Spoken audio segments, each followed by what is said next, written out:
Another Splatoon video today. I decided that since Splatoon 3 is coming out, I decided to take a plunge into what is known as a Iceberg video.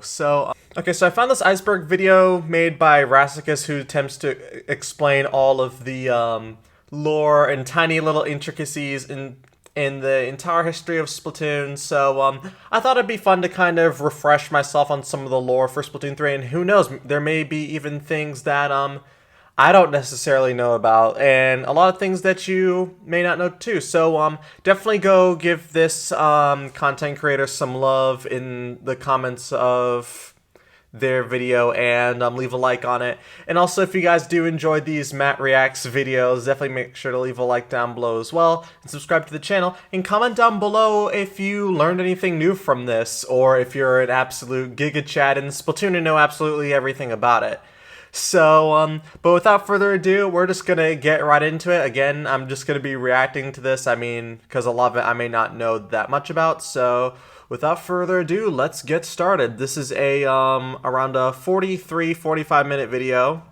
Strap in, get your Splatoon plushie, get your Krusty Sean bucket, and let's go into Above the Iceberg. The rest of Inkopolis. I suppose this one comes from the question, where's the rest of Inkopolis? What's the rest of the city like? I mean, it's right there in the background. From a game design point, the developers are only showing us what we need to see right now, which is places where the Squid Kids go and turf. But looking in the background and reading the lore makes it very clear that Inkopolis is a fully functioning society that isn't exclusively centered on turf wars, even though those are culturally important. I really wish we could go and walk around the rest of the city, though. It seems like a really cool place. Adult Inklings. Yeah, that one was obvious. I see some people ask, why don't we see any adult Inklings? Where are these kids' parents? The answer to this one is really simple. We just don't need to see the adult Inklings. They certainly do exist, though. I mean, here's an adult. The adults are just off doing adult things like going to work. Inkopolis Square is just a small part of the city that's really popular among the youth, so not a lot of adults are hanging out there. Plus, is it really all that unusual to see high schoolers hanging out together after school without parental supervision? Not really. Inklings have no bones. Sunken Scroll number 5. Inklings are not smart. Following the release of Octo Expansion, it was confirmed that Inklings just think that Octolings have funny hair and are not a totally separate species. Inklings are not smart, and Inklings are... I don't remember what the other one is. Though if you think about it, their education system kind of tells them that octopuses are extinct, and it's kind of rude to ask why someone's hair looks weird. So can you really blame them for not knowing? Still, the game criticizes Inklings for being consumerist hedonists, so they might not be the smartest bunch around. Jellyfish touching the ground. Throughout Inkopolis... So in Inkling culture, they say that the Octarians are extinct? Not anymore. Oh, they are drinking. The F word. Yep. I knew this. That Pearl was in a heavy metal band, and she sang a song that was apparently very vulgar. I love this. Oh my goodness, that threw me for a loop, but that was so funny. The Squid Sisters are not sisters. Yes, they're cousins, if you didn't know that. The Great Zapfish Easter Egg. During the last minute of our... Oh my goodness! Already on the surface? I didn't even know that. Alright, tip. Splatoon is a post-apocalyptic shooter. Yep. This is at the tip of the iceberg because, although it's cursed, it's the one fact I see thrown around all the time to shock people who have no idea about Splatoon lore. Splatoon takes place during the Mollusk Era, which is 12,000 years after the human race went extinct due to the rising sea levels caused by global climate change. Remnants of human civilization, including human remains, are a fun little fact. Yep, you can tell that to all your friends. Splatoon is actually in a post-apocalyptic world. This is because Judd was cryogenically frozen 12,000 years ago. This extinction of mammals is another fact often stated in the game, and by the developers. Yes, I think that includes marine mammals, and no, I refuse to accept marine as normal landlord. The Octarian power crisis. Octarians aren't just mindless bad guys. After losing the Great Turf War 100 years ago, the Octarians were forced to live underground. Sunken Scroll number 6 reveals that their homes are deteriorating and they're suffering through a power crisis. They're an oppressed species trying to survive, and they had a very good reason for taking the Great Zapfish. Playable Octolings planned from the start. Imagine. Hackers were able to make the enemy Octolings playable. Although the hair had clipping issues, the fact that the models had unique eyes not seen at all during the single-player campaign, and the hair was textured and coded to function properly with different ink. And hey, we got them in Splatoon 2, so that's a plus. There were plans to make the Octolings playable at some point. Developer interview confirmed this. Ink vanishes after battles. I think this one is a little... Yeah, because of the microbes in the air, ink just vanishes. How did they clean it all up? Well, Sunken Scroll 14 in the second game confirms that there's airborne microbes that disintegrate it. Octoling asymmetry. The left and right ears of the playable Octolings are shaped differently. Oh, they are? Developer interview. This was designed to mimic how real-world octopuses have a funnel on one side of the body. We're living in a simulation and free will. I love that quote. Bizarre fourth wall breaking piece of dialogue. Lil Judd is a clone. His cells were placed in Judd's cryocapsule in case Judd did not survive the freezing process.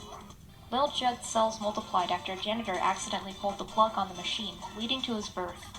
Lil Judd has an inferiority complex because he knew he was a clone from the moment he was born. And rumor has it, he's waiting to backstab Judd. Races and allegories. I think this one is... Okay, so that means that Lil Judd's probably going to become the judge in Splatoon 3. Racism. When Captain Cuttlefish says, "I don't see species," it's a play on the well-meaning but ignorant phrase tossed around, "I don't see color." And he also says, "Oh, you're so articulate," which, you know, is another real-world microaggression. Octavio's humanoid form. Bro, Splatoon 3, I want to see this. Octavio is actually an Octoling with both an octopus and a humanoid form. You can see this humanoid form in Sunken Scroll 16 in the first game, and in Marina's chat room. You can see it in Marina's chat room? Not sure a toothpaste with simple ingredients will work? With native, you get...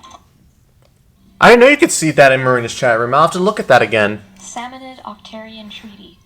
This treaty is mentioned in the Salmonid Field Guide and in the second art book. I forgot about this. Salmonid exchange their power eggs, and in return receive Octarian technology.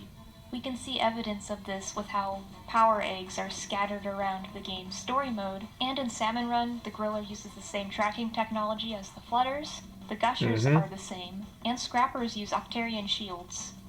Offensive gesture. Yep. Up one. For the Switch, the Inkling girl makes this gesture, which is offensive in parts of Europe and Latin America. This was quickly patched to an inoffensive fist pump. Splatoon was a Mario spin-off. Really? A humble tofu prototype. Splatoon went through many stages of figuring out what kind of characters the game should use. One idea pitched was for the game to be a Mario spin-off, taking advantage of Yoshi's many different colors. Imagine if that's what happened. Rabbits was a long-lived idea for what the main characters of the game should be, leading to the Rabbit prototype. It was scrapped once the devs realized squids made much more sense. The fox and tanuki statues in the plaza, as well as Judd, are all remnants of when the game was centered on rabbits. Huh. The devs liked them so much that they figured out how to work them into the squid world. Laughing statues. This is a rather infamous... Oh yeah, I knew about these. Not back in Splatoon 1, but I learned about them like a couple months ago. The statues laugh.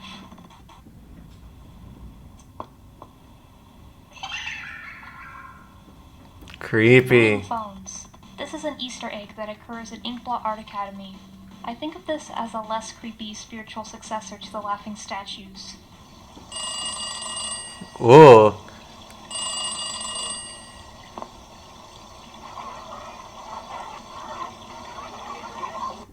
Post-boss battle screams. Oh yeah. Anyone who's played Splatoon knows about those. And the Octo Samurai battle in Splatoon 2's Hero Mode and an Octo expansion. These disturbing sounds can be heard.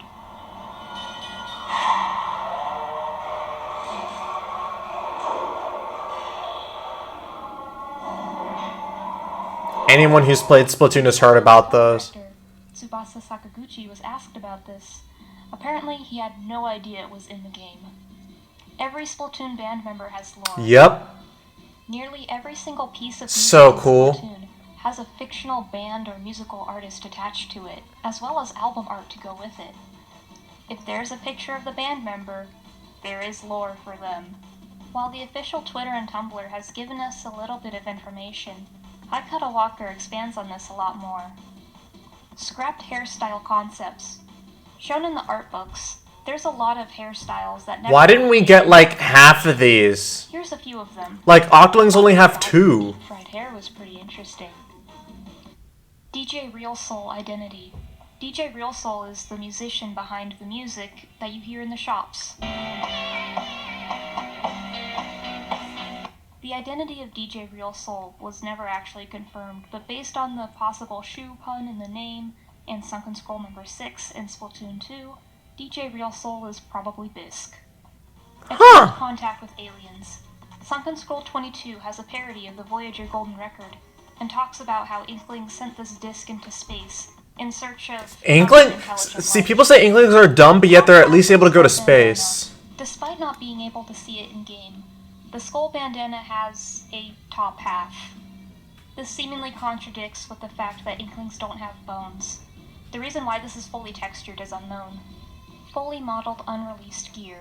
There are several pieces of gear. Okay, I can understand the tomahawk one. That mask is kind of weird. Purposes.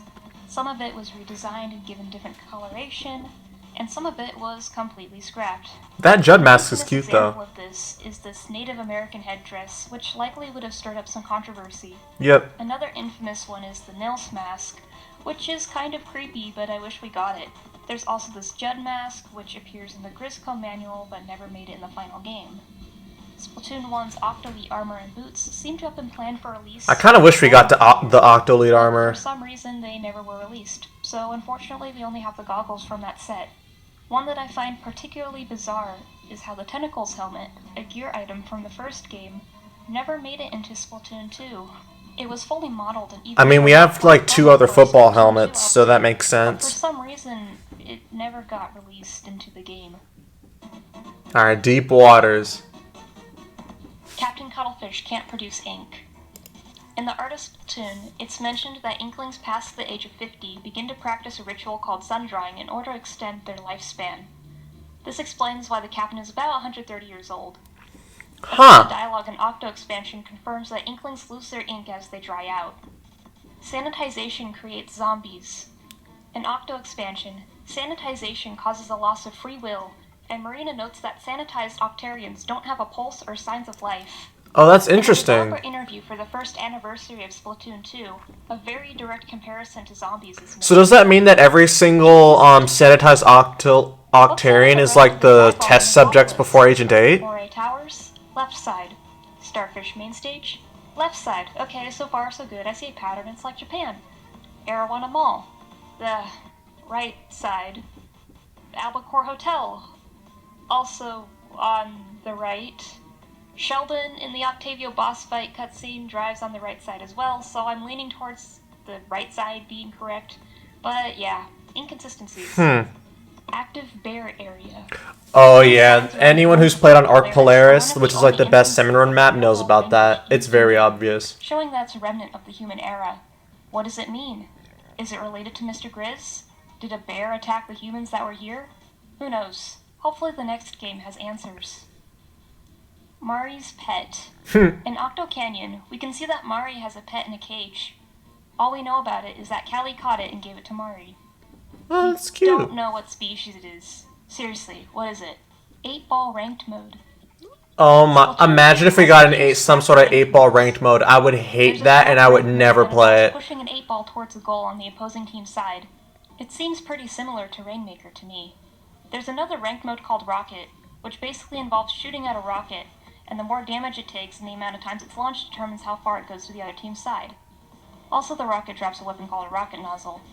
The models used in these videos are placeholders, so this isn't exactly how it would have looked. The Book of Madai.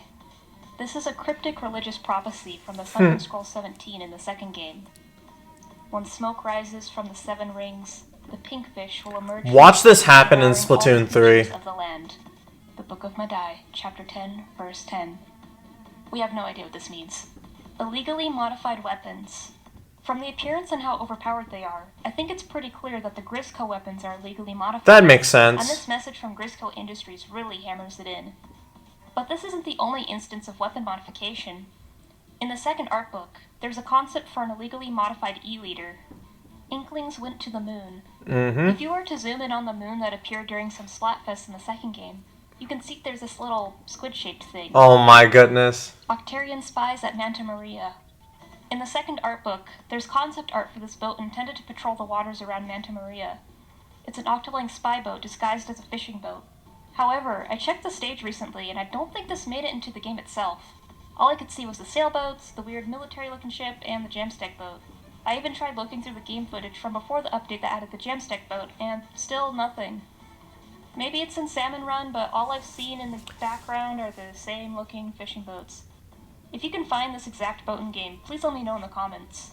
Turquoise October backwards messages. Oh my goodness. Of course it has a backwards message. Splatoon 2, which is the fictional band behind the music in Octo Valley and Octo Canyon, samples of Callie's music can be heard when some That I did know. Backwards. Sort of. Oh my goodness.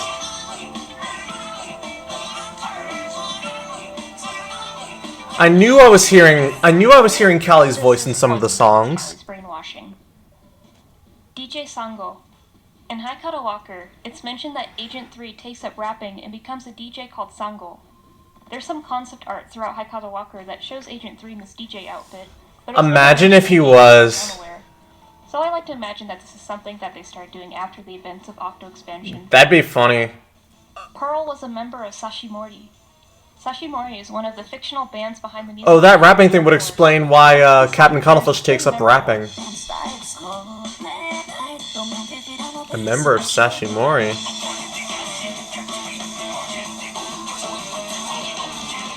This band doesn't have a vocalist. It's actually this young octoling named Paul remixing ancient human records, which is why the vocals don't have the same gargly quality that sea creatures have. That would explain it. However, before Paul was in the game, they were actually a wall of sound metal band with a singer with a very powerful voice. They kicked the singer out though for being too domineering. Sound familiar? Wow.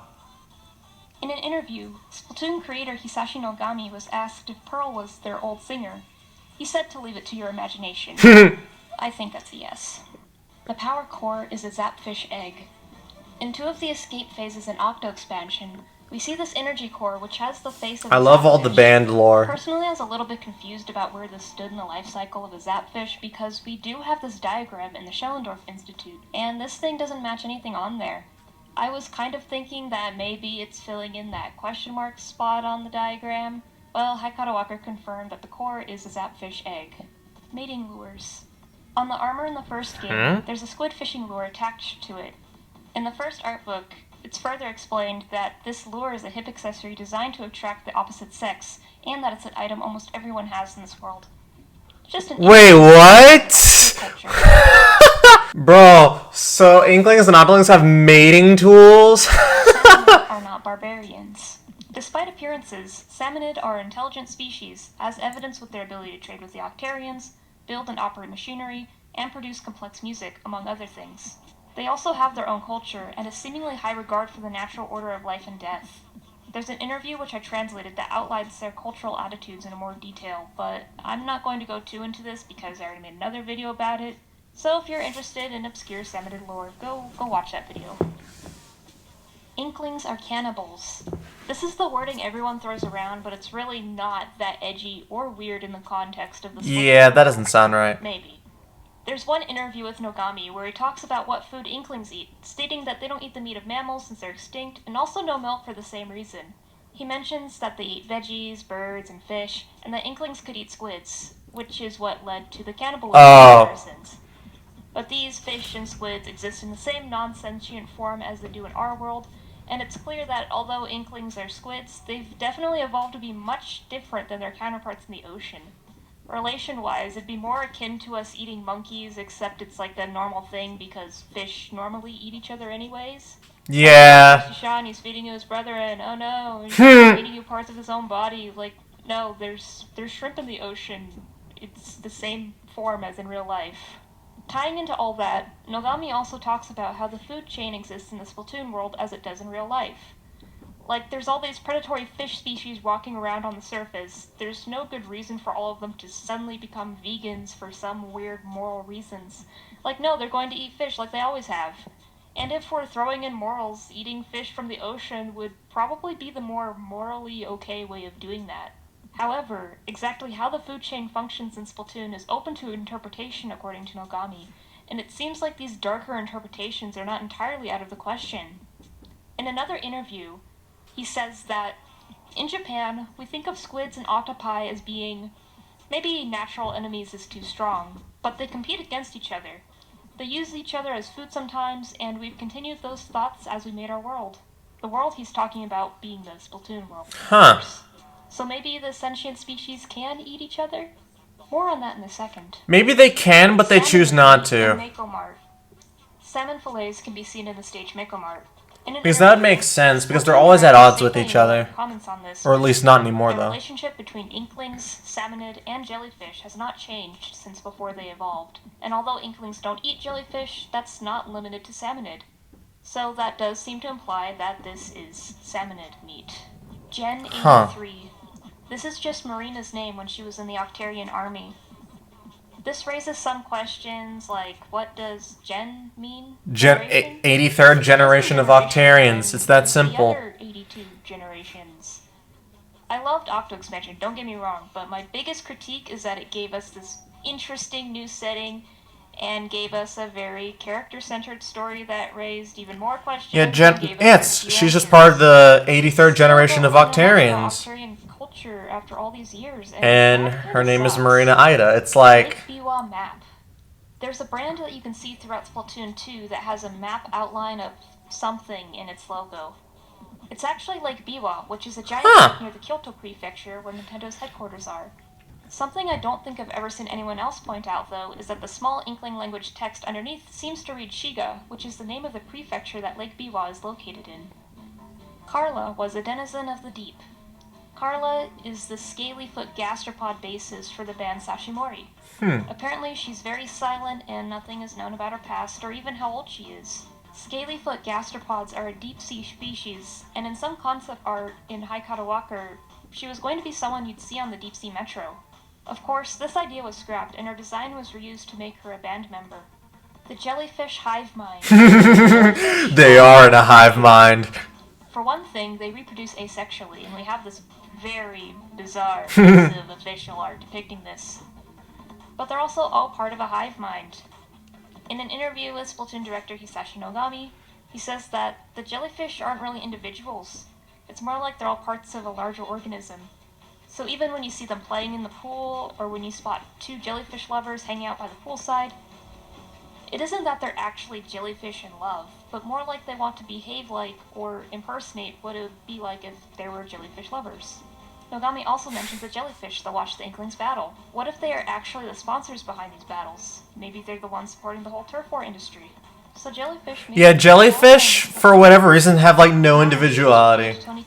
Because for whatever reason... Because, like, you would think they would get upset that... Oh? According to the second art book, belongs to the Kensaki family. Tony Kensa, the gear Oh! in black and white clothing, is named Tataki Kensaki in Japanese. The Kensaki family on this crest may be the same Kensaki family behind the clothing brand. Deciphered Inkling language.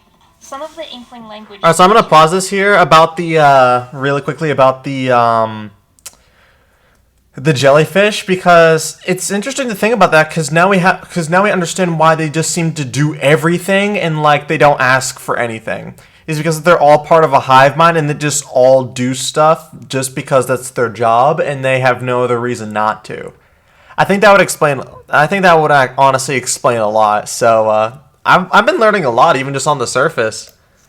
Real words, be it in English or Japanese, but most of it is... But the Tony Kenza Marie thing is kind of crazy. There does seem to be some internally consistent fonts, however. In Haikata Walker, there's a page showing the fonts used in Octo Expansion, but for the first time we actually get an Inkling language font. Using this as a reference, we can actually read some of the text used in-game. Some of it is sensible but corrupted, and some of it is weird English placeholder text. wedding portraits? Another Tumblr user actually deciphered one of the fonts used in-game, and that showed it was also internally consistent for the most part. They made a very long post detailing the process and showing examples throughout the game, but unfortunately this post is deleted. I made a quick graphic showing what examples specifically I remember from the deleted post, like from the iShipIt logo and the claw machine in the square. Numbers 3, 7, 10, 15, 17, 18. Deadfish, the fictional DJ behind much of the music in Octo expansion, numbers her music from 0 to 19. However, for an unknown reason, the numbers I just listed are missing. Arc Polaris was a failed space colonization mission. Arc Polaris... Okay, so I think about with like the Deadfish thing, maybe it's just like they were just songs they didn't like, which would honestly make a lot of sense, and they probably decided to just leave the numbers there. Is of course the name of the ship that crashed in the Salmon Run stage, the ruins of Arc Polaris. Judging from the English lettering on the ship and the area surrounding, it's heavily implied that this is something that was built by humans. We know that humans tried going underground to survive the rising sea levels and failed, but also these ruins show us that they did try to go into space too, and failed. The Ark in the name is likely in reference to Noah's Ark, and maybe the humans tried to take some animals with them to space, and one of those animals may have been a bear, judging from the active bear. Splatoon 3, the bear's in space, guys. Mr. Grizz is in space. This fax machine, which is basically a religious artifact, delivers the Splatfest themes. We do know where the fax machine messages come from. That's a religious The artifact? explanation given is that basically words from our time have, I guess, been recorded, and then those messages fly into space, bounce off a planet, and then return to Earth 12,000 years later. There's still a lot of other questions, such as, where did this fax machine come from? Did it belong to some important human, or is it just a random one that happened to be functioning when the Inklings dug it up? Is there some relevance to the bouncing off a planet? I mean, I suppose that makes sense, because like with like the Splatfest laws, like whatever side wins. Splatoon science to explain how many of the themes can get kind of fourth wall breaking, but I could be wrong. The SOS message. Yep, that's free. In 2020, we received this official piece We of all know what that The is. reflection in the water resemble SOS, and to prove that this is no coincidence, a closer look at the waves read, "Save our salmon." Unlike some of the other insane theories that come about from official art, this one does really seem to be foreshadowing something plot relevant for the next game.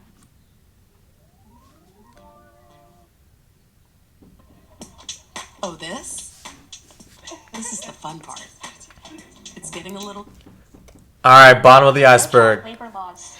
This one is kind of edgy sounding, but all these 14-year-olds are able to walk right in and work for Grisco, which is a sketchy job.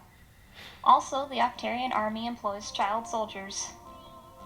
Thousands of dead test subjects. Yep. As revealed in the end of Octo expansion, Tartar kills and blends up test subjects in his efforts to collect biomass to create the perfect life form. This is known to those who finished Octo expansion, but it's very disturbing, hence its placement. I originally had this as over 10,000 dead test subjects, and I know I saw some other Iceberg say 10,007 because Agent 8 is number 10,008, or 10,006 when remembering Isopadre was also a test subject. But Wait, those numbers what? aren't really accurate because I didn't know the ones that. were blended up were the ones who finished all the tests because those were the perfect specimens. A developer interview revealed that many test subjects did not make it to the end and dropped out and presumably were not blended up. So we actually don't know how many test subjects were killed. Not 10,000, but it still has to be a lot. Non-cephalopods can turf. It was revealed in Haikata Walker that Kuze from High Tide Era, Blow from Bottom Feeders, and Ryu Chang from Sashimori all play in a Rainmaker team together. As we know, Rainmaker is an ink-related sport, and these fish guys are not ink-based cephalopods. So there may be alternate means of having non-ink-based creatures to play ink sports, or there's ink-free variants of these games. Sorry about my Pearl phone. destroyed the reef. In a very early trailer for Splatoon 2, we can see that the stage, the reef, looks a bit different. Notably, the bridge is made of wood instead of stone.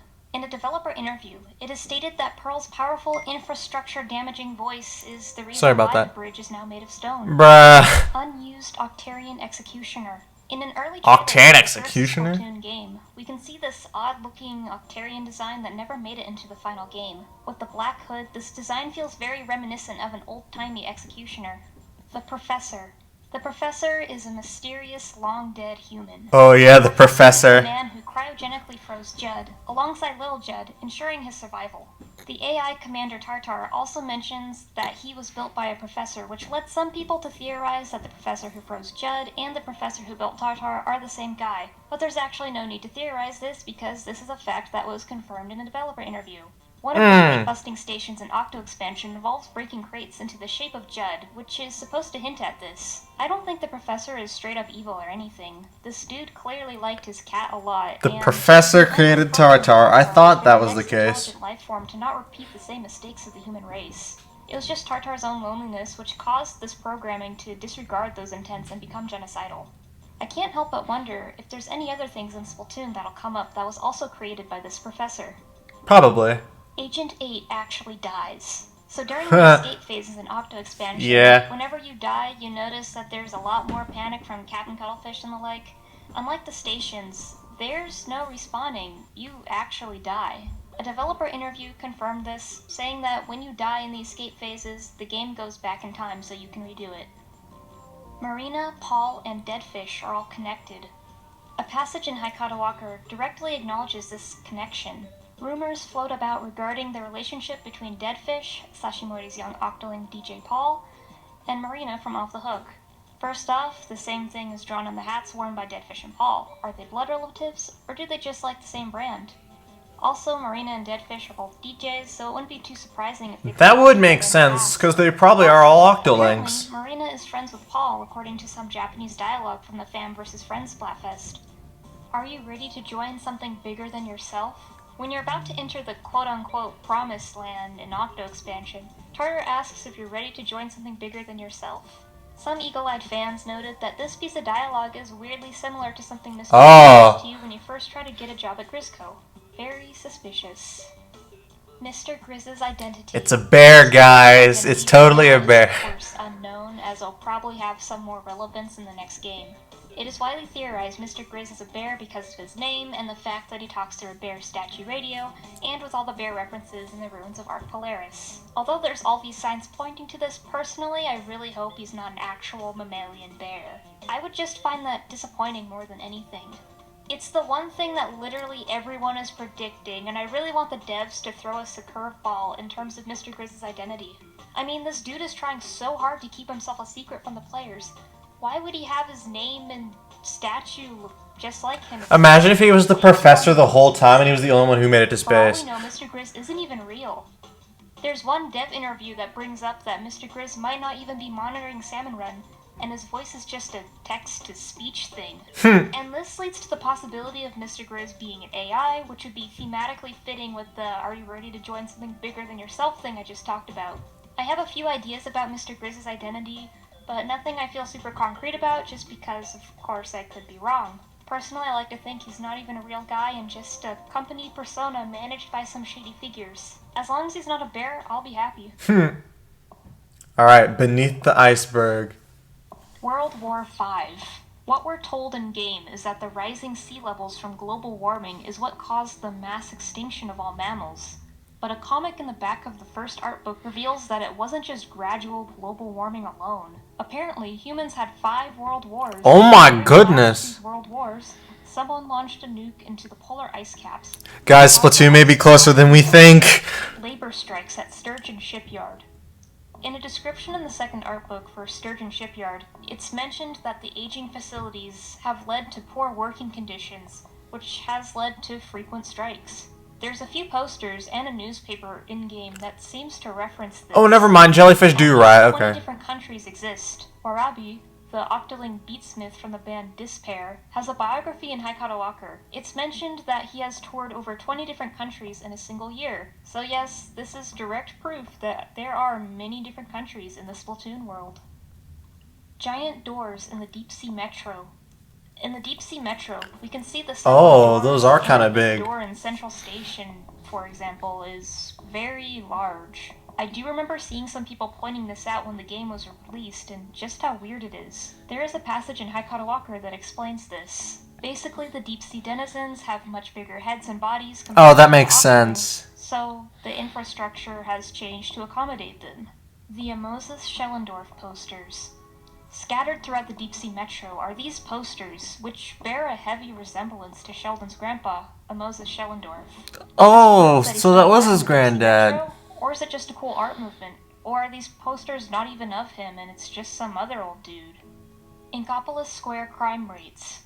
In a passage in the second art book, it's revealed that Inkopolis Square used to not be the best neighborhood, and it was a place where minor crimes would frequently occur. That is, up until it was renovated about a year and a half before the beginning of Splatoon 2. Tartar's corpse is on Mount Nantai. This is one where it's kind of edgy sounding, but there's a bit of truth to it. In this panel from the Splatoon manga, Marina puts Tartar's busted foam body on Mount Nantai, which is a place that's been referenced a few times in game, but we've never been able to see. I'm a bit wary about calling stuff from the manga canon, but there doesn't really seem to be anything that contradicts this yet. However, some people have noticed this old phone in Octo Yeah, I saw that. I was like, wait. as the events of Octo Canyon and Octo Expansion occur independently of each other, and I think the phone would have been more busted up if it was Tartar. I think this was just foreshadowing to Octo Expansion, with the oxidization of the copper being a similar color to sanitized ink. Clownfish are second-class citizens. This one is also kind of edgy sounding, but hear me out.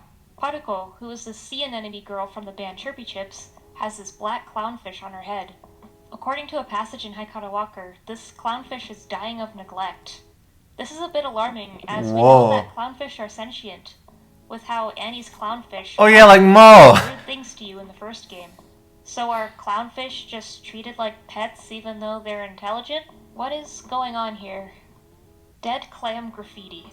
You know this cute-looking blobfish graffiti that you can see around Inkopolis?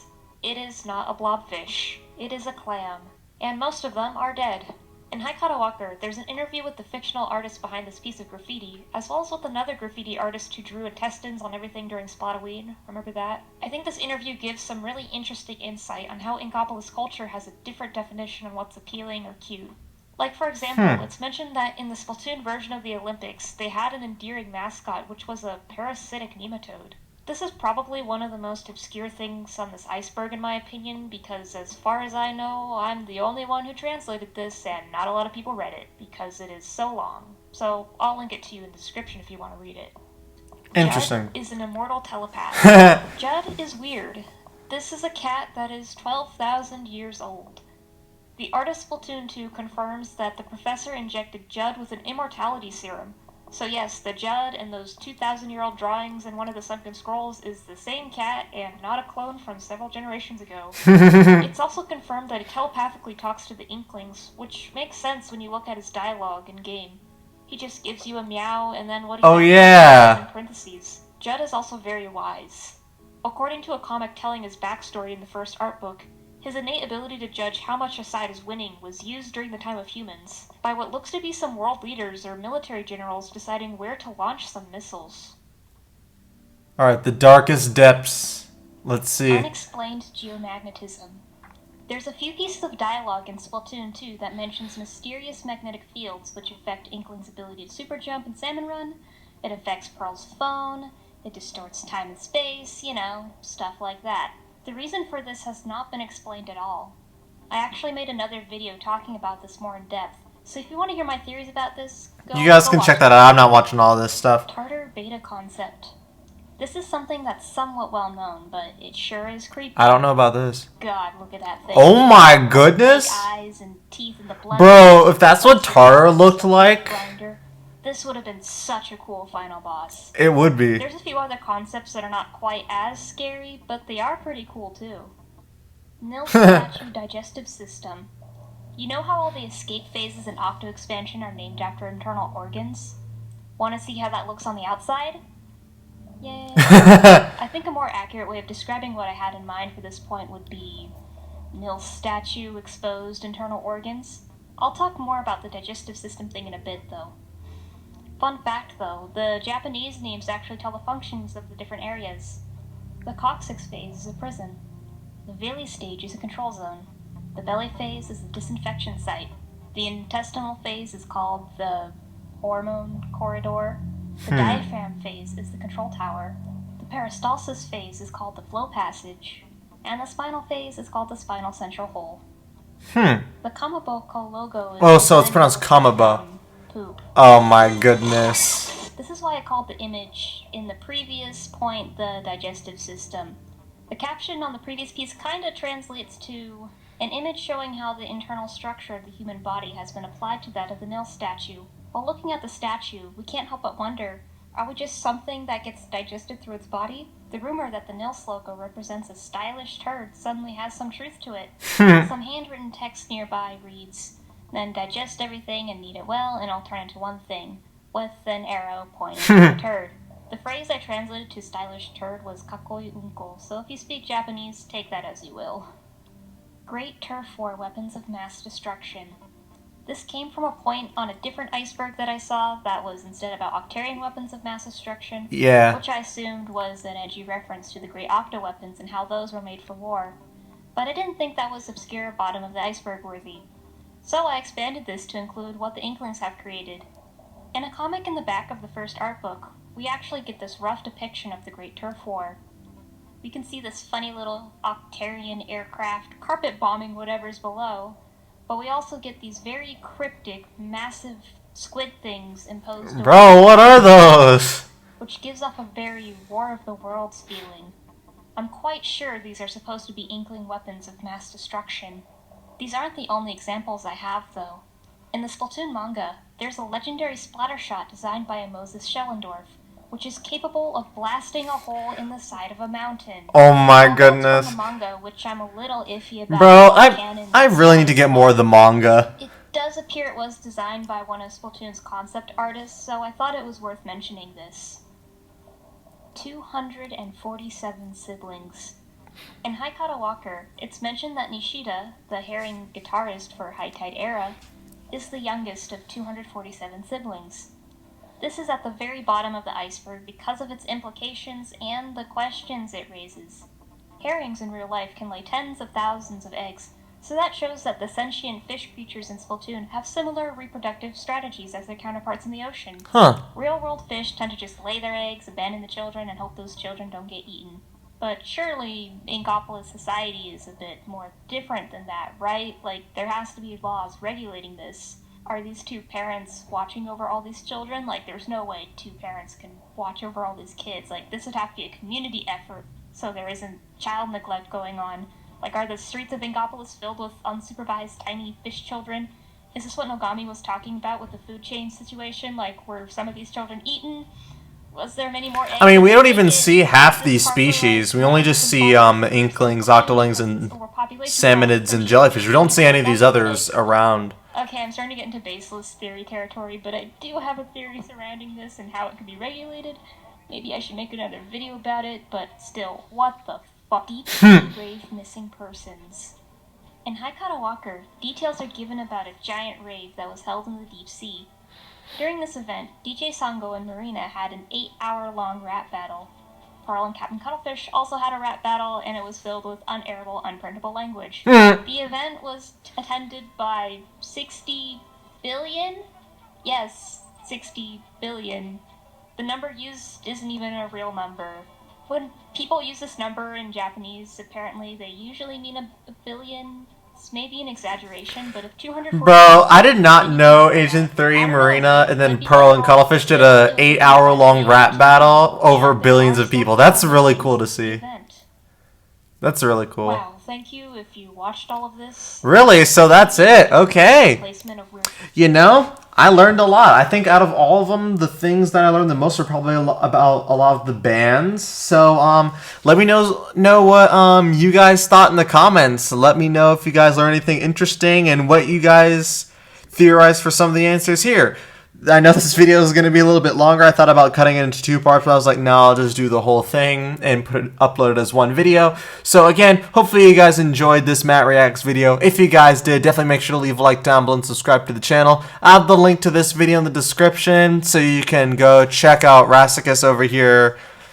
Great video, great commentary over it. So with that being said, thank you guys so much, and I'll see you guys next time.